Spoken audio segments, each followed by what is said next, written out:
d'activiste Malick moom la ñu am tey comme invité. Je pense que def ko intro bi yëpp et que tënk nga lépp mais comme ni ñu koy waxee c'est un honneur. ñun ñii génération bi ñu am ko ci plateau bi.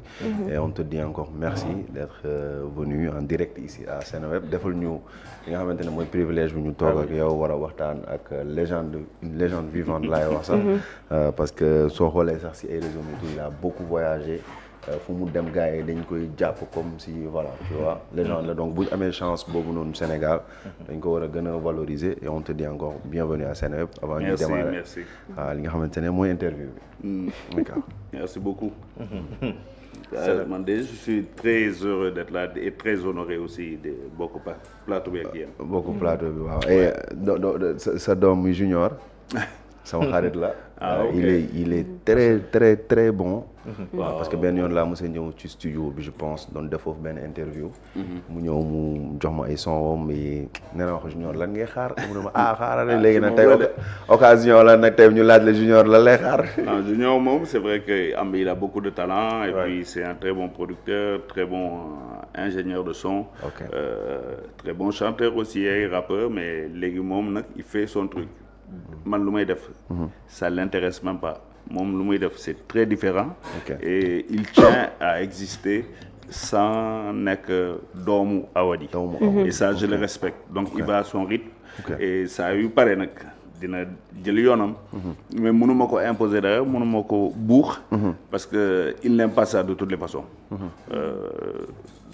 il veut séparer les choses il veut pas aussi ñu ne bon kii doomu diw la moo tax donc je respecte ça mais je sais qu'il a beaucoup de talent donc en tout cas saa yu pare daal ma jàppale ko d'accord kooku tamit beneen kii la suppa ndaanaan la beneen suppa ndaanaan la te dina ñëw man maa si gën a jàpp sax xam naa tout le temps mu wax ne ko booy kañ ngay génnee affaire mu ne ma noo léegi rek donc comme ni ma waxee rek c'est un honneur tey ñu am ko ci plateau bi donc Awadi ku ko xam ne musique am il est très engagé surtout côté politique donc première question bi loolu votre musique est très politisée d'où vient cet engagement bi écoute peut-être parcours de vie la bu ñuy commencé ñun dañu amoon des grands yoo xam ne c'était des disciples de Cheikh Anta Diop ñuy ataaya pour ñoom xam nga grand yi di doon développé xam nga seen affaire yi ngay toog di ataaya de temps en temps grand yi bàyyi ay livres ngay xool livres yi xam nga ngay commencé di mais déjà sooy déglu seen waxtaan da lay inspiré donc yow soo déglu soo foree affaire da ngay demee aussi yow tam fu ngay ataaya sa gars yi commencé di développé li nga dégg grand yi xam nga donc je pense qu'il y a ça il y a aussi beaucoup de voyages yenn rencontres yi et puis aussi l'urgence quoi mënuma am la chance aussi de rencontrer des gens lire ay livres am le luxe de pouvoir lire yenn livres yi et puis am yenn information te dum ko partager ak askan bi quand tu as la chance de voyager de rencontrer de lire c'est même pas une chance c'est un luxe tu as le devoir de partager mënoo xam yenn situation yi xam naka lañ koy mën a en tout cas partager l'information déjà c'est important pour moi et donc c'est pour ça que naturellement suñu musique loolu moo ci njëkk a ñëw et Déguiti pensait pareil man je pensais pareil donc dañu utiliser musique bi pour jàllale ay messages sur la souveraineté sur l'autodétermination sur la justice sur la démocratie sur plein de choses comme ça et puis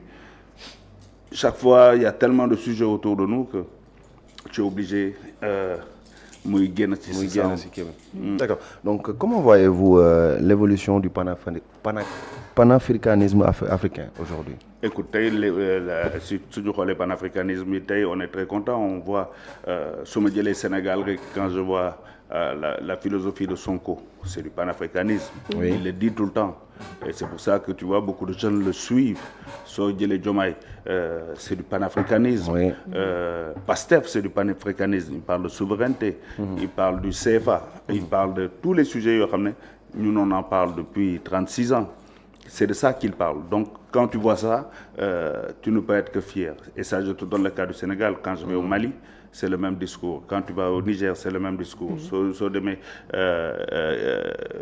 comme Burkina Mali Niger tu vois là dans l'AES et dans beaucoup de pays même qui sont pas dans l'AES cette philosophie panafricaine là moo fi nekk quand on a démarré kenn gëmu ko woon on est ñii dañuy jaay révolutionnaire mais on se rend compte que tout ce qu'on disait sur la souveraineté moo fi nekk quand on était contre les accords de partenariat économique mooy APE yi. On était pratiquement seul avec peut-être Guy Marius Sagna. Quand on a commencé à parler du CFA on était assez seul xam nga sur beaucoup de questions on était assez seul. Quand on parlait de Thomas Sankara les gens ne waa kan mooy Thomas Sankara yow bëgg nga Thomas Sankara xanaa sa mbokk la xanaa ci Burkinabé man ko non c'est pas ça. Et aujourd'hui quand j'ai vu Sonko avec la photo de Thomas Sankara ma xam ne on partage yenn vision yi tu vois. Et si tu vois l'oncle de Diomaye le premier Diomaye Ndongo c'est un grand panafricaniste. Okay. On est dans les mêmes cercles au niveau panafricain. Donc panafricanisme c'est pas une idée en l'air, c'est pas une idée du passé. C'est la seule idée boo xam ne mën nañu yóbbu dans le futur mais en ayant les armes et pour affronter le monde.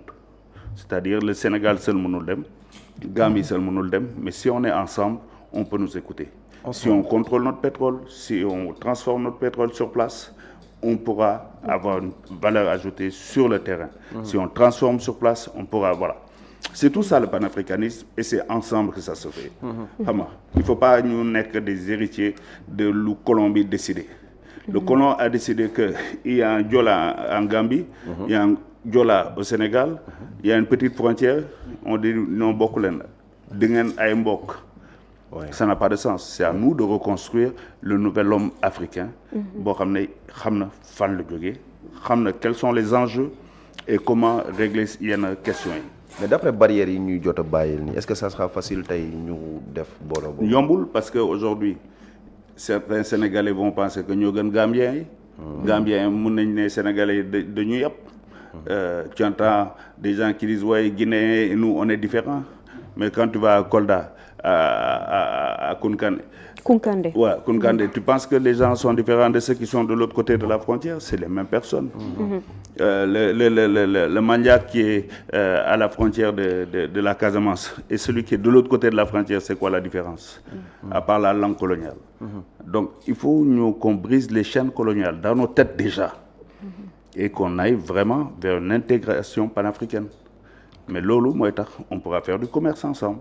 Xam nga le commerçant du Mali va vivre de son business avec le Sénégal. Quand on ferme la frontière du Mali, les Sénégalais souffrent. Le port de Dakar souffre.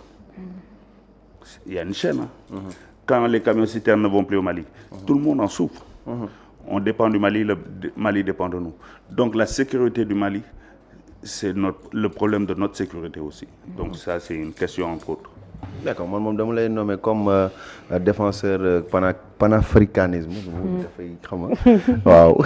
noonu laa rek mais vous avez beaucoup voyagé à l'extérieur. Je parle d'Europe et les États-Unis et tout. ak Afrique tey boo doon def différence bi mentalement lan mooy combat yi gën a urgent actuellement. Oui, ça reste toujours le même combat. Tu sais, quand la maladie est là, tant que tu ne l'as pas réglé, les symptômes, tu les regardes, s'ils n'ont pas changé, tu souffres des mêmes symptômes. C'est notre problème d'unité. Aujourd'hui, si tu regardes dans notre zone, le problème de la sécurité. Quand Kwame Nkrumah dit qu'il faut une armée commune, nous avons une armée, une sécurité. Est-ce que ça sera facile? Oui, mais aujourd'hui, ils sont en train d'essayer de créer une armée de la CEDEAO parce que le problème du djihadisme ne connaît pas les frontières. Si tu vas dans le sud-est du Sénégal, am na ñuy commencé di ñëw ak seen Jakarta yi ci wetu jumaa yi di def ay prêches. Oui. Ah ouais. Oui. Oui, c'est déjà là. Di financer ay jumaa ay yëpp. Oui, c'est déjà chez nous. Donc on voit aussi dans Dakar des gens qui commencent à s'habiller bizarrement. bàyyi seen baaba yi fii xam nga et des gens qui viennent dans nos pays musulmans pour islamiser des musulmans, ça n'a aucun sens. Xam nga di la ne non yoonu ngay jullee baaxul non tu n'es pas un bon musulman tout ça mais attends. Donc on a ce problème de sécurité et on a le même problème. Donc c'est la même solution et c'est parce qu'on sera unis, nos armées seront unies, le renseignement sera unifié qu'on pourra s'en sortir. Et c'est la même chose pour l'économie. D'accord, je pense que ñeneen ñi dinañ am question ci côté bii nii juste ma terminer brèche bii nii rek parce que ci côté artistes yi lay dugg. Quels sont les combats contemporains les plus non. Pensez-vous que les artistes ont un rôle politique à jouer dans la société? Non, artistes yi am nañu politique, am na ñoo xam ne politique seen yoon nekku ci. Par exemple moi mon fils il est artiste, affaire politique sama affaire de engagement affaire junior moom yoonam nekku ci. Dama ko wax le c'est affaire de engagement dem ci ay parce que nous on aime aller aussi dans des zones bizarres. Quand je lui dis suñu demee ay Goma dans l'est du Congo, mon fils me dit tu vas faire quoi là-bas? J'ai dit mais j'ai un concert. Mais là-bas il y a pas de guerre, si il y a pas une rébellion à Goma, ma ne ko si. Mais quel festival il y a là-bas? Il me dit il y a un festival là-bas. Ma ne il faut nga jëm. Ma ne ko waaw. mu ne maa ngi fi. Non yow baax na rek. Mais bon. C'est notre choix de vie. On accepte ça et puis moi je remercie Dieu de m'avoir donné aussi cette chance de pouvoir voir tout ce continent. Keroog il y a une semaine j'étais en Sierra Leone. Moi je n'avais entendu que la guerre, les bras coupés, manches courtes, manches longues. Loolu laa déggoon ci Sierra Leone. Mais j'ai vu un des plus beaux pays d'Afrique de l'Ouest. Des jolies montagnes comme au Rwanda. En bas des plages de sable fin blanc comme au Cap-Vert. C'est ça la Sierra Leone, c'est magnifique. Mais je ne savais pas ça alors qu'on est, si tu arrives à Conakry, c'est 3 heures de route. Et Conakry, c'est 1 heure de vol d'ici. Tu te rends compte qu'on est à côté, on ne les connaît pas. Ouais. Mais c'est ça quoi, cette beauté du continent. Ouais, parce que gis naa sax ak madame Nabila Fry. Ouais, la ministre du tourisme de la Sierra. Oui. Et tu te rends compte qu'il y a des Sénégalais qui font du business là-bas. L'hôtel où on était, l'hôtel Radisson, c'est dirigé par un Sénégalais. Sonatel est là-bas. Orange, là-bas, c'est les Sénégalais qui contrôlent ça. Et tu vois, c'est pour ça que panafricanisme réel, c'est ça.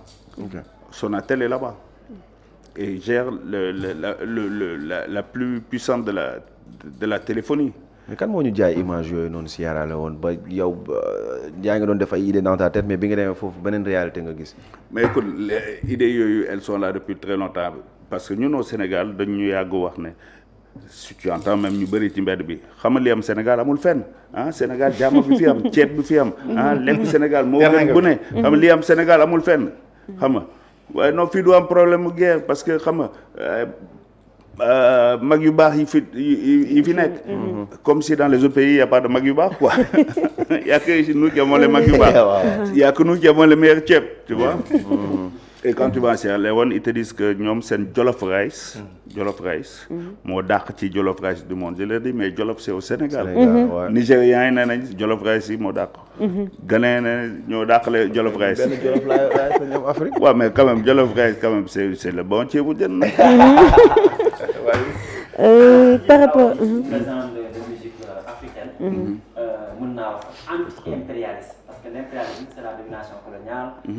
Tout à fait. Des États sur le plan taal sa micro. Et sur le plan culturel. Donc naka ban regard nga am ci musique africaine particulièrement la musique sénégalaise bi nga xam ne c'est-à-dire thématique yi ni nga koy gisee mais aussi fonction bi ak engagement bi nga xam ne yéen depuis 1989 gis-gis bi ngeen ci amoon ni ngeen ko doon pratiquer di jàllale ay messages sur les politiques sur la société sur les philosophies sur les techniciens sur les scientifiques est-ce que regard boobu tey yaa ngi koy gis ci l'actuelle musique bi nga xam ne sénégalais yi ñu ngi koy produire particulièrement aussi plus large aussi en Afrique. Non, et que nous, comme on voyait la musique, nous, les enfants de la classe 88, ce qu'on appelait la génération malsaine, la jeunesse malsaine, c'était nous, c'était notre génération. Quand Abdou Diouf le disait, cette génération, c'était nous, c'est nous qui étions dehors, c'était les Chaka qui faisaient les grands mouvements de grève à Dakar. Tu vois, nous, on a connu les années blanches, les années invalides. Wow. C'est notre génération. Donc, on ne peut pas être de la... Nous avons beaucoup de vision, un boy comme Samba Peuzzi. Il n'a pas vécu ça, donc il ne peut pas avoir le même discours. Sa vision de la musique sera différente de la vision que j'ai de la musique. Mais chaque génération a le mérite de faire ce qu'elle fait, mais doit le faire le mieux possible. Voilà, c'est tout. Man waruma am droit juger la nouvelle musique en disant non. Mais taxawaay artiste bi dans la société, est-ce que par exemple ni nga gisee actuel. Mais ce qui est bien au Sénégal, à chaque génération d'artistes, chaque fois dëkk bi su yëngatoo, tu verras les artistes prendre le micro et donner des messages forts. Cette mission-là de l'engagement dans la musique sénégalaise, que ce soit le Mbalaxman de Youssou Ndour à Samba Peuzzi qui est dans le hip-hop, tout le monde s'engage au moment où il le faut. Maintenant, Il y en a, ce n'est pas leur vocation d'être engagés. Tu ne peux pas leur dire d'être engagés. C'est-à-dire dans une société, tout le monde ne peut pas être médecin, tout le monde ne peut pas être soldat, tout le monde ne peut pas être journaliste. Qu'on ait à sa mission. Mais dans tout ça, on n'est pas des Américains, on n'est pas des Français ou des Anglais. On est des Sénégalais vivant en Afrique avec les réalités africaines. Donc, l'union aussi, nous avons des valeurs africaines. Je pense que ça, c'est le plus important. Nga am loo représente si wàllu musique aussi ouest africain parce que musique la boo xam ne un peu partout si Afrique mën nañ koo déglu. Pour yow naka la ñu war a mën a préserver li nga xam ne mooy héritage boobu nga xam ne seen génération bàyyi nañ ko fi parce que héritage boo xam ne la aussi génération future yi aussi war nañ see mën a jàng pourquoi pas des œuvres yoo xam ne dañuy gëstu ko amoon nañ benn génération bi fi nekkoon nii lañ doon defee musique taxawaay bi la ñu amoon si société bi nii lañ doon représenter au niveau international loolu aussi héritage boobu naka nga jàpp ne noonu lañ ko war a mën a préserver. En tout cas, moi, ce que je fais à mon niveau, j'essaie de faire des programmes télé pour justement nous conserver l'eau. Par exemple, en 2000, quand le rap était dans son explosion, j'avais une émission qui s'appelait Sénérap. Donc là, je suis en train de la relancer. Pour les musiques anciennes, je fais un programme qui s'appelle Sargal, pour Sargal les anciens, Kham Sen Djardia, partager Sen Djardia Nenis, pour essayer de conserver sur culture, hip-hop, la culture de la salsa au Sénégal, parce qu'il y avait une culture de la salsa, à mon dolé, bien avant le mbalak. Tous les mbalakman viennent de cette culture salsa, on tend à l'oublier, mais ñoom ñëpp salsa la ñuy doon la ñu njëkk a woy ba ñu egg ci mbalax bi tey. Et aujourd'hui le mbalax c'est métissé avec le hip-hop, il y en a qui appellent ça rambax tout ça, et ça a du succès. Mais je suis pas de ceux qui vont clasher ce nouveau style de musique. Ouais, est-ce que taasu la, est-ce que rap la, est-ce que musique bu neex la, est-ce que gars yi am koy kiffé, est-ce que jigéen ñaa ciy baal, est-ce que gars yi ñu ngi ciy snap. C'est ça le problème. Mais oui, lii mooy bu dëgër bi bu vrai bi ça c'est pas mon débat. Man daal nay neex. Loo mën di def na neex. na neex bu Zoukara bi ñëwaat na. Awadi nga nekk rappeur mais aussi nga nekk un panafricaniste. ñu seetlu frontière Sénégal yi boo xoolee lu si ëpp les pays qui nous entourent sont instables jamono ji par les coups d'État qu'on remarque temps yi par rapport ak loolu. yan ban taxawaay nga yaakaar ni culture moom la mën a apporter même bu fekkee du mën a régler carrément le problème mais benn touche spéciale boo xam ne dina mën a permettre ñu am yenn avancée par rapport à ça. Comme ça dafay rejoindre Pour le thème bi ñu doon waxtaanee la force avec le DG. Voilà culture lan la mën a apporter juste mën na nekk pour prévention wala aussi pour régler des problèmes. La culture est là pour d'abord la prévention. Yenn ñi ci yenn situation yi. Plus tu as l'information, plus tu es prêt à, quand tu es face à une situation, de pouvoir trouver des solutions. Si tu n'as pas l'information, affaire de lay bête. Donc la culture peut nous informer et aussi est un rempart. Si tu sais que yow sa aada amul saaga ndey bul doo saaga ndey, sa aada joolaa bi warul attaquer séeréer bi parce que c'est des cousins ak yenn jamono. Tu n'as pas le droit. yenn affaire yi donc bul tooñ joolaa bi bul tooñ séeréer si. Bon, comprenez du fu may waxee aussi. Même en haut ils doivent savoir que le Joola et le Sérère là ils sont condamnés à vivre ensemble. Ça c'est vrai. Suivez mon regard. Ouais. Donc et que quand le Sérère lit au Toucouleur sama jàngal voilà lui réplique la même chose. Le cousinage, la plaisante, bon bref, ça là, tout ça c'est des leviers culturels. Maintenant, quand Sidiki Diabaté va chanter Mali Sadio et qu'il y a une version Wolof de Mali Sadio, il y a une version Bambara de Mali Sadio. Cette mix. Ouais. Mais ça veut dire que les cultures là sont transversales. Tout à fait.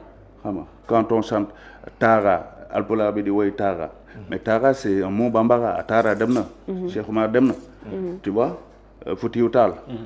C'est pour te montrer le brassage boo xam ne ça nous dépasse. Et ça la culture da koy propulser.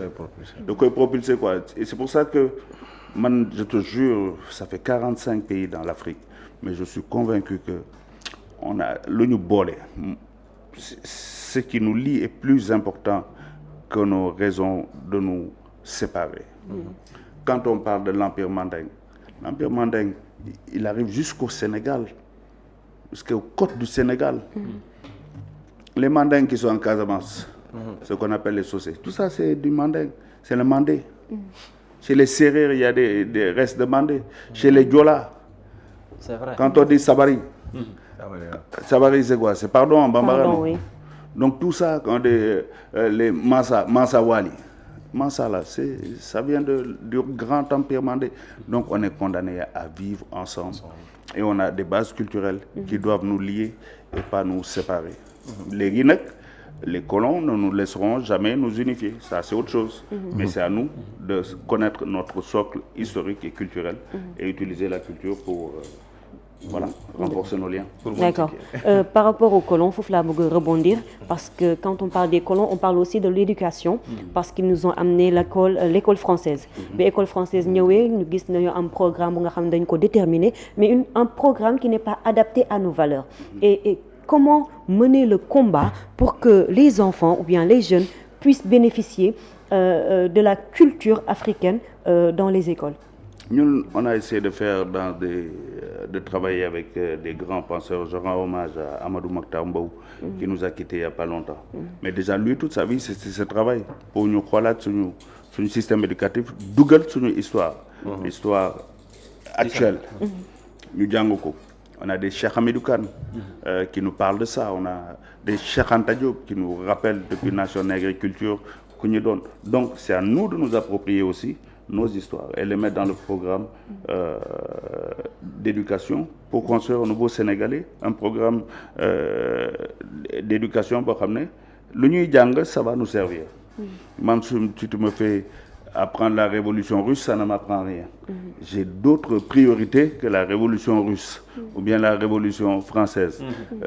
Voilà. J'ai d'autres priorités. Mais ça, œuvre de Cheikh Ahmadou Bamba, si je me intégré dans œuvre. Oui. C'est l'exemple que ce soit Cheikh Ahmadou Bamba, Cheikh Oumar Foutiyou Tall, c'est important. Tu vois, que ce soit c'est important. Moi, Cheikh Oumar Foutiyou Tall, il y en a d'autres qui parlent à tout le monde. Ça doit être dans l'enseignement parce que c'est des valeurs unies. Tu vois, comment ce saint a résisté grâce à l'enseignement religieux. Il a pu mettre au travail aussi toutes les populations du Baol avec une philosophie de vie.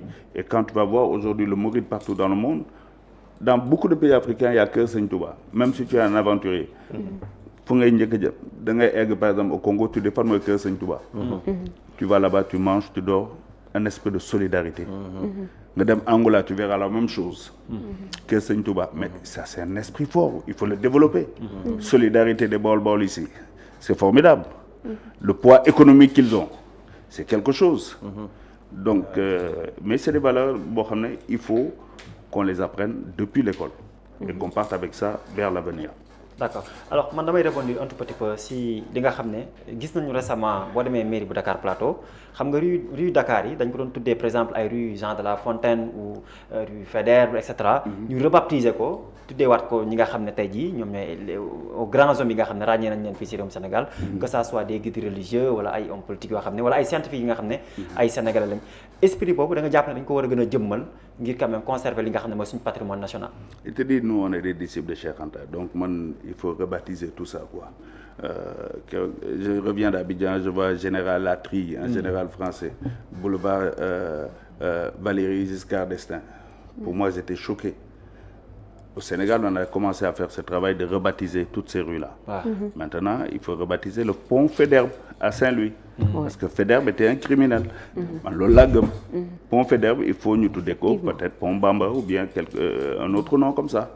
Mais il faut, il y a surtout certains noms de colons violents.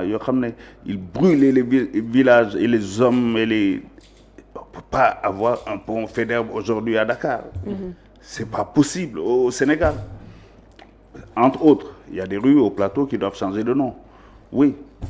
Mais voilà, et quand on le dit, c'est rien contre on n'a rien contre les autres. Mais on pense à nous aussi. On pense à donner des clés de compréhension de l'histoire pour suñu doom yi. Que demain s'ils voient la rue Valdiodio Ndiaye, ils vont dire mais c'était qui Valdiodio? Écoute, quand De Gaulle est venu de laaj est-ce qu'on voulait l'indépendance, Valdiodio moo taxaw. Bon, où était Senghor, où était Mamadou Dia? En tout cas, il y avait Valdiodio. Voilà. Ils doivent comprendre. Malick. D'accord. dañ la nominé dañ la honoré sax laay wax Visa for Music 2025 DJ Awadi honoré au Maroc. mën nga si ñëwaat s'il te plaît. waaw man loolu c'était quelque chose boo xam ne daf ma bett, ils me l'ont dit à la vraiment dernière minute qu'ils m'honoraient pour tout ce qu'on a fait dans notre carrière. Et c'est quelque chose qui m'a beaucoup touché. C'est vrai que j'ai eu beaucoup de récompenses partout où je vais. J'ai eu beaucoup de prix, tout ça. Mais bii daf ma neex particulièrement. Peut-être que ça arrive à un moment on a dépassé la cinquantaine et que c'est des professionnels du monde entier qui se retrouvent et qui décident que, écoute, il y a quelqu'un qui a une carrière qui est intéressante, qui war nañ ko sargal, war nañ ko delloo njukkal. Donc ça m'a beaucoup touché parce que ñi ma ko ah voilà ak DJ Bara voilà ay DJ voilà non mais ça m'a fait plaisir mais dama koy jël avec beaucoup d'humilité aussi. Beaucoup d'humilité parce que je veux dire il y a beaucoup d'artistes dans le monde. Donc si jamais tu as une récompense quelque part, quelle qu'elle soit, accepte-la mais avec l'humilité et puis remercie Dieu parce que c'était pas forcément nekk yow. On est des millions, des milliers, des millions d'artistes. Si on pense à toi, santal Yàlla et remercie Dieu, puis remercie aussi le Royaume du Maroc et Brahim El Mazed qui organise ce rendez-vous formidable où le monde se retrouve à Rabat pendant 3-4 jours. C'est un moment fort. Bara était là-bas. waaw naka neex àndal Rabat. waaw. lekk nga fa ginaar su ma waxee da nga xëcc sama nopp yi mais. lekk nga fa ginaar non dafa neex àndal Rabat laa. nee naa la Bara dafa ñibbi si Rabat leer de. kon baax na ñu ngi door a comprendre léegi ñu tax mu leer moom ak Pendra la. ñu ngi door a comprendre ñoom ñoo ma gâté Rabat. Non, mais je pense que tu le mérites bien et puis vous avez fait aussi un vrai travail parce que je pense qu'il y avait beaucoup d'artistes sénégalais foofu et beaucoup de techniciens sénégalais aussi ngeen jëmal seen liggéey parce qu'on est beaucoup à voyager à faire le monde entier tout le temps et suñu amulee des organes comme Seneweb qui peuvent être témoins de ça et le relater. Bon, il y a plein de choses que personne ne saura jamais. Donc, moi, en tout cas, je tiens à vous remercier. Quand j'ai vu l'article, j'ai dit, mais attends, comment ça regarde je vois Seneweb, Bara Gawna. En tout cas, merci pour ça. Donc, man damay revenu tuuti rek ci hip hop bi parce que Awadi man dañ ma jaayoon benn image Awadi boo xam bi may nekk boy non mais sérieusement dañ ma jaayoon benn image Awadi comprendre après ngay màgg ak loolu. non wax ma ban image sax. non maa ngi ñëw non Awadi parce que Awadi dafa nekk koo xamante ne dañ koy critiquer lu bëri. mais mosuma dégg Awadi tontu. waaw non nee naa Bara gars yu may critiquer dañ ma nopp. boobu la ma mayoon. non am na je vois beaucoup de gens waaye saa yu ñu demee interview waaye grand bi la ma ne ko non kii dafa ma nopp. man nopp ma ko man dama noppante góor. waaw classe la gars dañ ma nopp li réponse lu légendaire dañ ma nopp mais c'est normal parce que c'est vrai que ñu bëri ils me connaissent pas donc quelqu'un leur a raconté donc que quelqu'un leur a raconté donc comme ils ne savent pas ils ont le droit de parler mais bon xëy na jig na ma aussi donc yooyu moom c'est pas que je n'entends pas j'ai juste pas le temps de descendre dans la poubelle nag pour répondre à certaines choses. yaay encaissé yaay dégg. non mais non je vais pas non mais franchement est-ce que ça fait plaisir? Ça fait pas plaisir. Non. Parce qu'ils ont dit il y a plein de choses graves qu'on dit. On t'accuse de voler de l'argent, on t'accuse de je dis mais attends, les gars ils sont graves. Est-ce qu'ils se rendent compte que à chacune de ces diffamations, je peux foutre des procès. Man, si j'avais fait des procès pour chaque diffamation, je serais milliardaire. Si je me défends un procès pour chaque diffamation, je serais milliardaire. Bon. Mais c'est pas mon rôle. C'est normal quand on démarre une carrière, quand on ne sait pas, on est excité. On a toujours l'impression qu'il y a quelqu'un qui s'appelle X qui m'a bloqué, on ne met pas ma musique à la radio, on m'a bloqué, on ne met pas ma musique à la télé, on Diallo Moitié Festival. gars yi dañ lay jox ay super pouvoir. man quelquefois quand j'entends toutes ces rumeurs là je dis waouh non am naa doole on m'a accusé même d'empêcher les gens d'avoir des visas à l'ambassade de France. Ah bon? Jusqu'à que l'ambassadeur de France me dise, il paraît que c'est toi qui me donne les ordres de refuser les visas. Ma ne ko tu vois, ma ne ko c'est arrivé à tes oreilles. Ma ne ko oui, il était mort de rire. Ma ne ko non, ça me fait pas rire. Tu vois, parce que d'abord j'ai pas le temps. Ça fait pas plaisir. Mais pour rien au monde, je vais répondre à ces gens-là parce que c'est vrai qu'il y en a qui aimeraient bien que je réponde. C'est trop facile.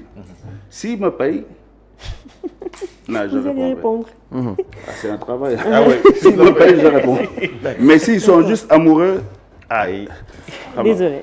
Je suis désolé. Bon, si réponse bu mag la donc ma terminer juste li mu doon wax rek mooy image bi ñu ma jaayoon man jour bi may gën a am respect si Awadi mooy baara bi ñu demee sorti projet wu quand on refuse on dit non. Sur toute la ligne dama gis qualité. Si on parle de musique et de hip-hop. fond et forme avant man ma toog déglu yaa ngi joué. mais maa ngi gis qualité. waxuma ko ba bon ne entre guillemets nee nañ animateur confirmé. mais ma ne man li ñu ma jaayoon ak li ma nekk di gis nii en direct c'est diamétralement différent mënul rap waaye xam nga lii mais dama gis ne da ngay investir ci lu bëri ci qualité muy côté image côté son lépp lyrics waaw lyrics surtout. Écoute, il n'y a pas de secret. Si tu veux faire une carrière, qualité, tu ne peux pas t'amuser. Avant de venir ici, je répétais. J'ai 36 ans de carrière, je répète tous les jours. Si je tourne tous les jours comme ça en Afrique, et là, ce mois-là, je n'ai pas fait 6 jours à Dakar. Et si je tourne toujours autant, à mon âge, 56 ans, c'est parce que Douma Tchahane Dara. Si tu me dis de jouer, tu vas Poukus, de ma répéter. Poukus de 8 personnes, de ma répéter à mon groupe, faire une répétition, qu'on n'a que 5 000 par jour. Ils sont 6 musiciens. Je vais payer le technicien, on va faire une vraie répétition. Je vais jouer pour 8 personnes. Je vais faire comme si je jouais à Wembley, au stade de Wembley. L'image, avant, pendant longtemps, aujourd'hui, je ne joue pas. Partout où je pars avec mon manager, Abdouba, qui est un super réalisateur.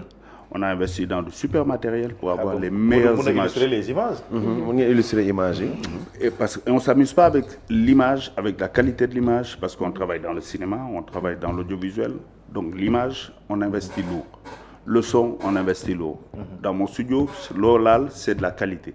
Le micro va coûter 2 millions, le studio va coûter 2 millions, le casque, Dunko Tchahane, parce que c'est mon boulot. Ma famille vit de ça. Ma retraite, ce sera ça. Donc, je ne prends rien comme détail. Je n'aime pas l'expression grave, les peu grave. Tout est grave. On ne s'amuse pas. C'est mon job. Mon maïsotoural. Ça, c'était en Guinée. Wow. Ouais, ça, c'est à Conakry. Ouais. Les images, bataille. C'était il y a un mois. Et ça, c'est organisé par un Sénégalo-Guinéen. Il s'appelle Ablaye Mbaye. Oui. Et c'est la Biennale de Guinée. Et pendant 3 jours, vous aviez plus de 120 000 personnes. C'est un Sénégalo-Guinéen. Je pense qu'il doit même être à Dakar ici. Le groupe Degedji Forestry, c'est des gars de Conakry. On les appelle des Guinégalais. Mais bon, c'est des vrais Guinéens d'origine sénégalaise, mais ils font un travail fantastique. Fantastique en Guinée. Mais comment nous avons un genre de festival au Sénégal? Parce qu'aujourd'hui, quand on veut faire un festival au Sénégal, au lieu de laisser des professionnels faire le festival, on prend les gens du ministère, des fonctionnaires du ministère, on leur dit faites un festival. Tu as parlé des EcoFest. Les scènes sont vides. Est-ce que c'est normal? Non. Vous avez vu, tu as vu des scènes, est-ce qu'elles sont pleines? Ouais. Non, mais la Guinée le fait. On était au Maroc, tu as vu ce qui se fait? Araba. La Sierra Leone, c'était de la folie. Partout où je vais, c'est de la folie. Et ici, on veut prendre des fonctionnaires et on leur dit, venez en compétition avec les professionnels du secteur. Ça ne peut pas marcher.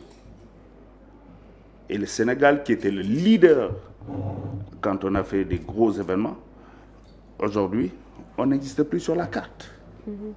Ça fait honte, ça fait peur, ça fait mal. J'imagine. Parce qu'on confie des gros événements aux gens dont ce n'est pas le métier. Ils n'ont pas l'humilité d'aller prendre dans le secteur des gens. On leur confie avec un cahier de charge. Regardez qui peut organiser ça. Nous dawal. On veut faire taf yengal et puis après les fonctionnaires ce n'est pas normal que le Sénégal aujourd'hui n'arrive pas à faire de vrais festivals. Quand tu entends des festivals, c'est des podiums. Ay podium, bon, jouer on a donné passe quelquefois, même les artistes ne leur passe, mais jouer na ci ben podium. Mais on ne voit pas de festival sérieux. On ne voit pas de festival sérieux avec des grands noms qui viennent. Aujourd'hui, si tu veux faire beaucoup d'artistes, on peut devenir au Sénégal, tu peux te trouver avec des scènes vides. Vraiment, c'est catastrophique. Parce qu'ils ne savent pas communiquer. La communication événementielle, c'est un job. C'est important. Nous, quand on a fait ici Stromae, 12 000 personnes au Monument de la Renaissance, tout le monde avait peur. On était avec une équipe de professionnels. Personne ne voulait aller au Monument de la Renaissance. Je leur ai dit, on va le faire ici avec les professionnels. On l'a fait, sold out, 12 000 personnes. C'est possible. Davido, on a mis 8 000 personnes ici au Monument. Ouais. C'est possible. Mais les femmes, liguez-le. Nous, on a 36 ans de carrière, 36 ans de terrain. Et il y en a d'autres comme ça qui sont des professionnels. C'est pas normal que le ministère organise quoi que ce soit. Il doit travailler avec des professionnels, et ne pas rentrer en concurrence. Le ministère, les fonctionnaires, ils ont leur salaire. Nous, notre salaire, on le fait sur des événements comme ça. Quand il y a un truc, donnez-nous le cahier de charge. Si c'est Awadi qui gagne le marché, il le fait. Si c'est Pendra, il prend le marché, il le fait. Mais c'est un professionnel. C'est ça son métier. Mais un fonctionnaire dans un bureau, tu vas organiser un festival. Là, franchement. Franchement. D'accord. Mais s'ils veulent faire des festivals, ils nous trouveront sur leur voie, sur leur chemin. On n'est pas d'accord que le Sénégal aujourd'hui perde la lumière. Mais est-ce que vous avez des fois des questions là-dessus, des festivals? Mais bien sûr, chaque fois de nuit, quand on va au Burkina, un pays en guerre, des super festivals, pays en guerre, Mali, festival, pays en guerre, super festival. La Guinée, c'est un pays en transition. Ouais. Vous avez vu ce qu'il développe. Effectivement. La Sierra Leone, ils reviennent d'années tragiques. Le Bénin, super festival. Mais il n'y a que le Sénégal qui dort en classe. La Côte d'Ivoire, je n'ose même pas nous comparer. Nous, on dort en classe. Davido qui était là-bas. Mais Davido a rempli le parc des expositions. Nous, on était au Djeli Awad à côté, lui, il était au parc des expositions. Tout était plein. Des dizaines de stars internationales à Abidjan. Et nous, on dort en classe. C'est ça la vérité. Et merci de me donner l'occasion de dire que je ne suis pas content de la manière dont les choses se passent. Parce qu'il devait interroger beaucoup de professionnels au Sénégal, les faire travailler sur un événement comme EcoFest. Ah oui, vraiment. EcoFest, c'est l'Afrique de l'Ouest qui se retrouve. Vous êtes déjà allé à une soirée d'EcoFest? Non. Vous savez ce que c'est? Je l'ai su à travers le directeur de Personne la culture. Personne ne sait. Est-ce que l'artiste est impliqué aussi? Non. aussi événement. Je l'ai su à travers le directeur de la culture. Mais événement, vous tournez EcoFest, un peu partout. Par exemple, non, il y a panneaux publicitaires. Vous n'avez pas vu ça depuis plus d'une semaine. Mais il n'y a pas plus d'une semaine. Quand tu veux faire venir toute l'Afrique de l'Ouest, CEDEAO, moi, ramener tout ce monde à Dakar, tu fais les choses sérieusement. Ce n'est pas fait sérieusement. C'est l'image du pays. Nation branding, quand on joue sur l'image d'un pays, il ne faut pas déconner. Un festival, c'est l'occasion de faire briller le pays et d'attirer demain des investisseurs grâce à la culture qui viendront se dire, ah, ce pays-là, tout marche, il y a une bonne ambiance, on peut investir dans ce pays. On est dans une crise sociale, crise économique, crise estudiantine, et nous y bon voilà, vous m'avez fait sortir de... C'est toujours comme ça. Vraiment, c'est très intéressant parce que les professionnels de la musique, si nous avons des mbir ñu doxal ko té mom bu ñu génné bok ñun bu ñu génné bi ma amé chance génn ñu tassé Rabat j'ai découvert beaucoup de choses yeneen plus li nga xam ne moom maa ngi ko doon topp de loin mais de près di nga xam que ne Afrique ni ñu respecté jëmm ji Afrique ni ñu ko nangulee ak na nga ak fépp fi nga xam ne teg na fan nga demul ci Afrique di ji parce que il me reste 12 10 pays. 10 pays moo des. 10 pays parce que 54 lañ. dem na 45 mais des gens comme moi, il y en a beaucoup. 10 pays moo ko 54 dem na 45 mu dajal Afrique waaw. sans compter Est-ce que du neuf? yeneen Voilà. continent. Mais c'est pour te dire, des professionnels de Que pour notre la- niveau, il y en a d'autres au Sénégal qui sont respectés partout. Mais il faut nous dire nous aussi sur nous gëdd parce que ñun xam nañ lu ñu doon xam nañ la ñu téye lu ñu yàlla may xam nañ ko xam nañ aussi lu ñu ndama pour suñu dëkk on a vu que ce qu'on fait pour d'autres pays on nous appelle dans tous ces pays-là pour réussir des événements Wallahi. dans notre propre pays les gens nous snobent et après ils font du n'importe quoi les gens qui vont revenir tu amènes un artiste international il vient sur une scène vide au début il y avait même pas des toilettes il y avait même pas de catering il y avait même pas de mais ils partent avec cette image du Sénégal. Oui. Faut pas déconner. Je suis pas d'accord qu'on s'amuse avec l'image du pays, l'image culturelle en tout cas. Wallahi. Pour le reste, ils peuvent être dans seen xulo yi mais sur notre domaine maanaam la culture non buñ ko caaxaane quoi. L'image du pays, le nation branding. Vraiment. man am naa question bu may bëgg a poser mais dama koy axé par rapport à sa émission bu nga xam ne yaa ngi ko doon def muy sargal sargal j'ai eu l'occasion de seetaan yu bëri mais bi ma ci gën a marqué bokk na ci Abdoulaye Ndiaye bi parce que si émission boobu noonu laa xamee ni wëy boobu moom moo ko wëy muy Aminta Aminta Ndiaye waaw. voilà mais dama ko suivre mu nekk émission bu neex surtout am na benn dame Korka su ma juumul la tudd Korka Dieng Sala Korka Bigué. Korka non, elle est magnifique elle a une voix exceptionnelle ma C'est koy une des plus suivre grandes chanteuses de ce pays. Machallah. voilà malheureusement duñ koy gis lu bëri mais elle est extraordinaire cette dame Non, Korka Sa Dieng, voix. c'est Voilà. c'est une des plus grandes voix de ce pays. Elle a trop de talent. Et puis, chanter, on a été très honorés. Mon liggéey at Ablaye Ndiaye Thiossane. C'était un honneur parce que quelque temps après, balaa émission di génn sax wàcc na liggéey. Donc, c'est ça le but de Sargal. Conserver la mémoire. Enseigner des trajectoires. Par exemple, là, tu connais la trajectoire d'Ablaye oui Ndiaye. il a tout expliqué si émission bi ak yu mu jot a jànkonteel ak yëpp mais nan moo la inspiré ba nga créer concept boobu noonu ba di ko def parce que ñun ñi génération bi xamuñu man xamu woon sax kan mooy Ablaye Ndiaye man après bi ma seetaanee déglu ko muy wéy ak gis ko nag muy fecc te fekk mi ngi nekk mag mais ça m'a marqué vraiment. Oui, non, en fait, man, je ne sais pas pourquoi ni comment, j'ai eu de très bonnes relations avec mes anciens. Par exemple, Doudou Ndiaye Rose, paix à son âme, c'était mon ami. Quand je te dis c'était mon ami, waxuma sama papa de mon ami. Parce que mort na ma maam, mort na ma papa, mais il a décidé que j'étais son ami. Et ça, c'est une bénédiction de Dieu. Ku mel ne Yandé Codou Sène aussi, jëloon na ma comme doomam. Effectivement. Donc, tu vois, j'ai eu la chance d'avoir beaucoup d'anciens yoo xam ne bon, c'est vrai de me teeloon sopp Tamboy. Et c'est pour ça que Omar Pène m'apprécie, que Ismaël Lo, moom c'est voilà, c'est non, tous les grands là, j'ai eu la chance de qu'ils m'aident beaucoup. ak bi nga jëlee Baba Mal aussi. Non, Baba Mal, Omar Pène, Souleymane Faye. Moi, pas pour PBS. Ouais. Ça, c'est clair. Youssouf, c'est un grand conseiller à nous. Tu vois, on a eu cette chance. Et quand tu as la chance de dajeek ak mag yooyu waxtaan ak ñoom. xool seen parcours. Tu as la chance de waxtaan ak Kiné Lam mu explique le mot que tu aimes le plus en wolof mooy ndaanaan. Elle m'explique lan mooy ndaanaan. La vraie signification du mot ndaanaan. Quand sa mère lui dit bul nekk artiste nekkal ndaanaan. Ah oui. ndeysaan. Tu vois, c'est très différent. Yenn artistes yi c'est pas des ndaanaan mais souvent le ndaanaan peut être un grand artiste. mais Suppa Ndaanaan kon lu mu war a doon. Loolu tout ça c'est xumaan. est-ce que xam nga man Suppa Ndaanaan bi ni ñu koy waxee noonu. Suppa Ndaanaan. Non, moi j'aimais dire ndaanaan parce que j'aime beaucoup Omar Pène. Ouais. te Omar Pène chaque 2 minutes day wax ndaanaan. Ndaanaan. Xam nga ndaanaan.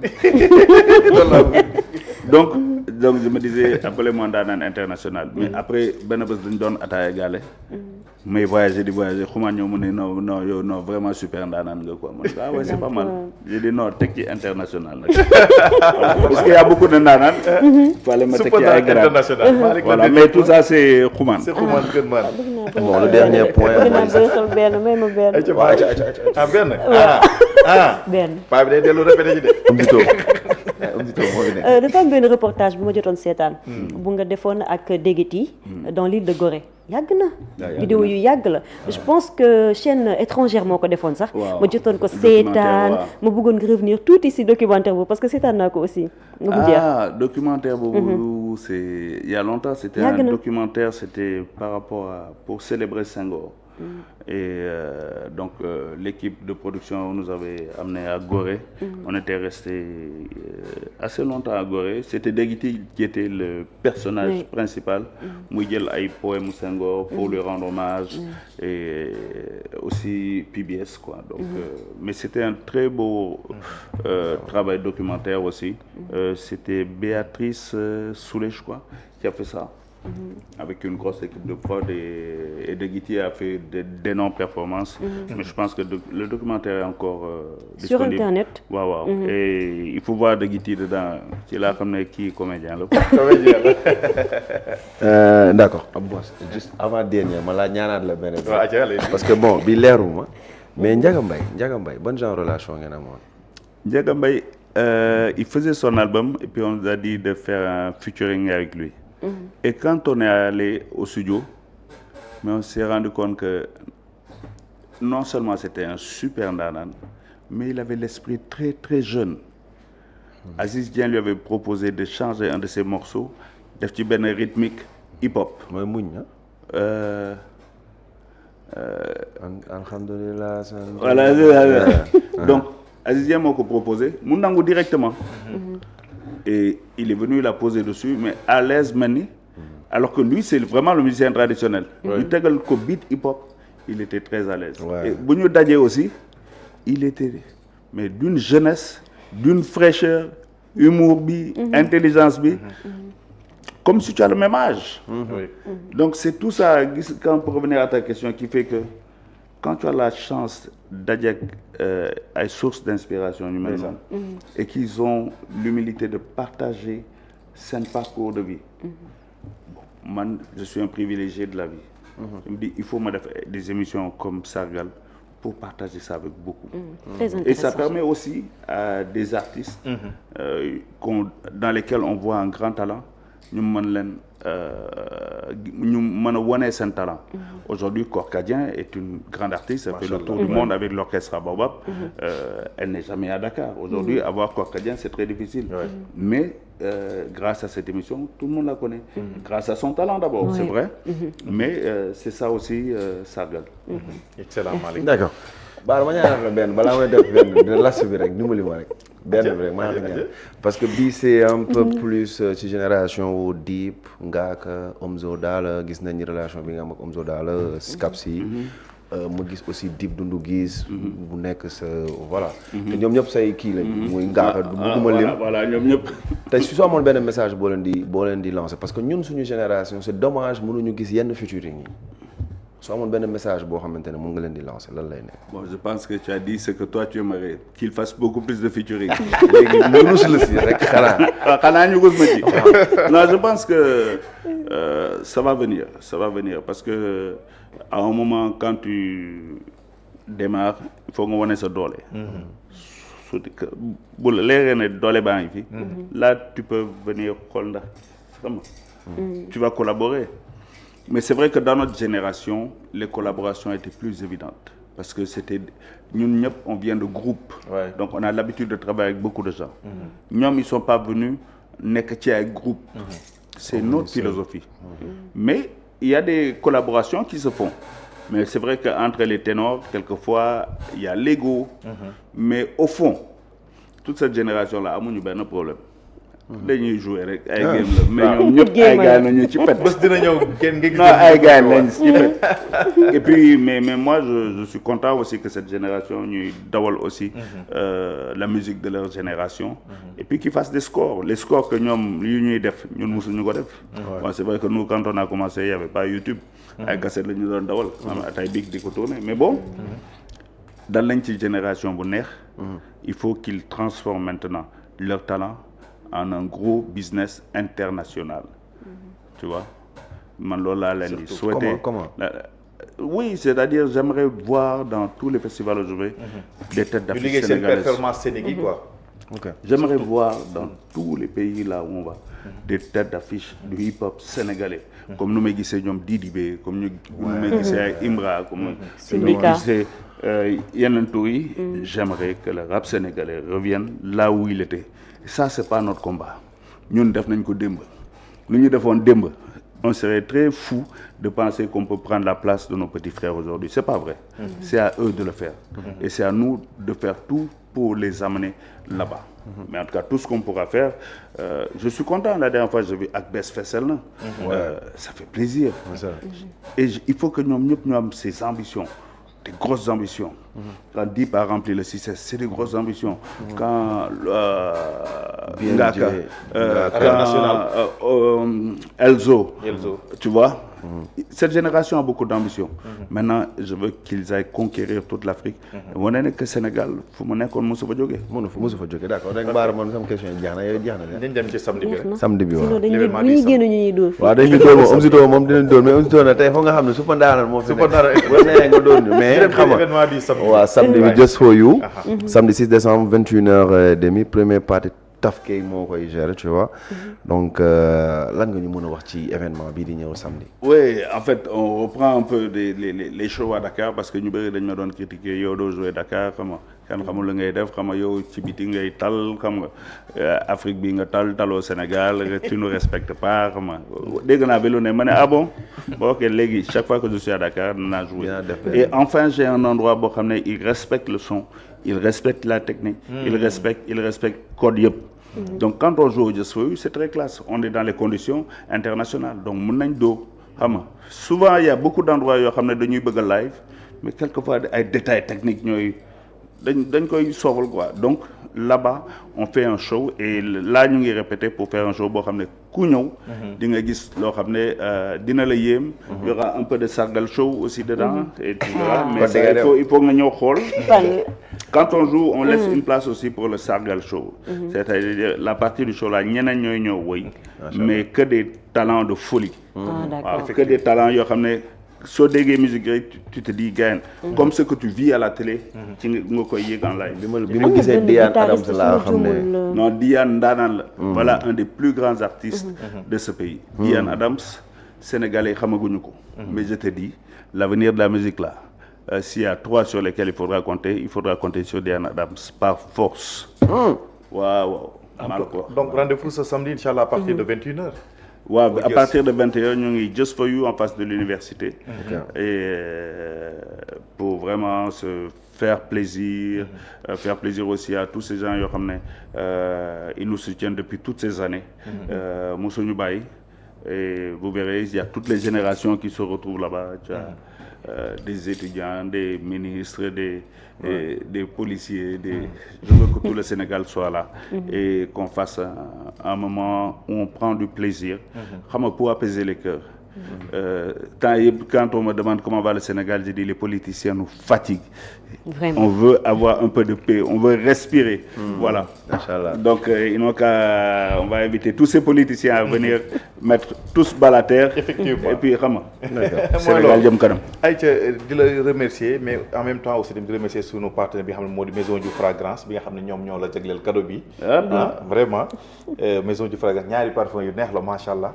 ñoom ñoo la ko jagleel suñu ay partenaires. Lii neex na kañ la amante émission bi.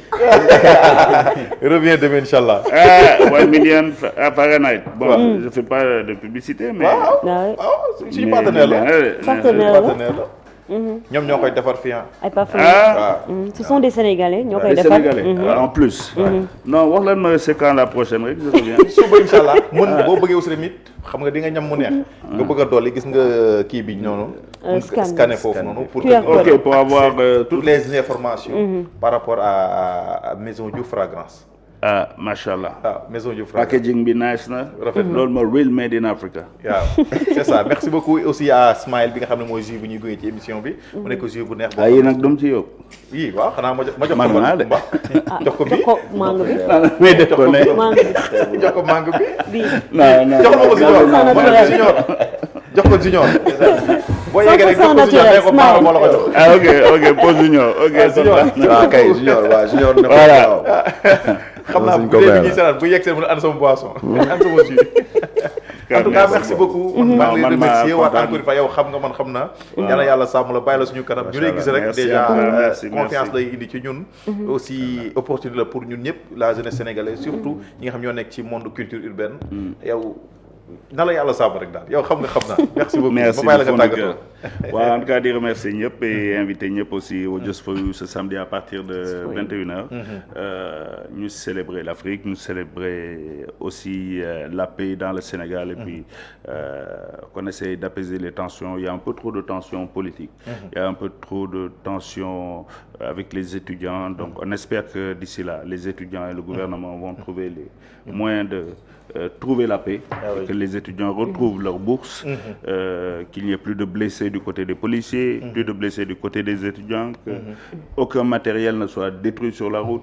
Vraiment qu'on retrouve la paix et la sérénité au Sénégal. Je pense que il y a eu trop de tensions. Il est temps de abaisser ces tensions. Et en tout cas, moi, je vous remercie Merci pour beaucoup. cet accueil fantastique. merci encore merci encore merci beaucoup Diawadi merci beaucoup Malick kon ba mercredi incha allah yow. waaw incha allah waaw patron moom dina comprendre waaw tey moom mu ngi noonu donc je dis encore merci à tout le monde surtout yow xam na li muy wax donc équipe la ñun ñi ngay gis ni nii équipe lañu kenn coole rek ki lay dimbali moromam jàppalante waaw donc chaque mercredi moom ñun di invité bu super ndaanaan encore donc vieux père Merci, respect merci.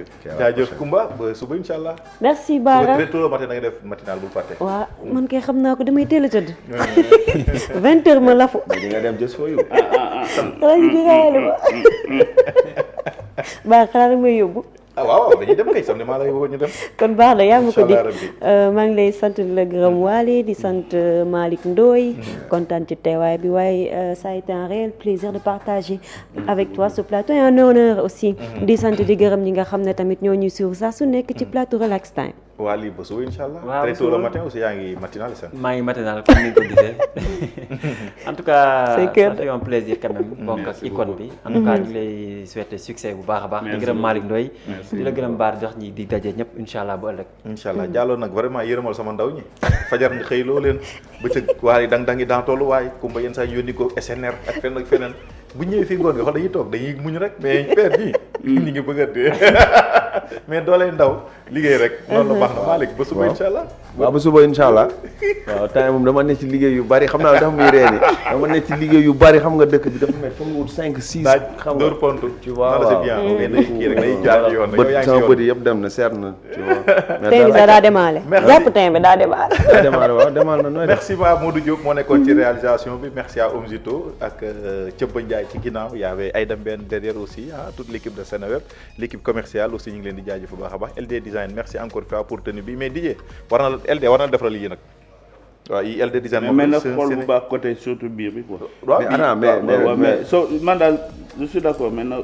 na yaatu quoi waaw biir bi waaw fu entraînement yi dugg na man sama côté bi mooy problème mais Baara man tam foo mu jàll benn pub defal gratuitement parce que yére bii nii di ko ñaw moom moo lay ñawal kii. ok baax mu ñëw attends.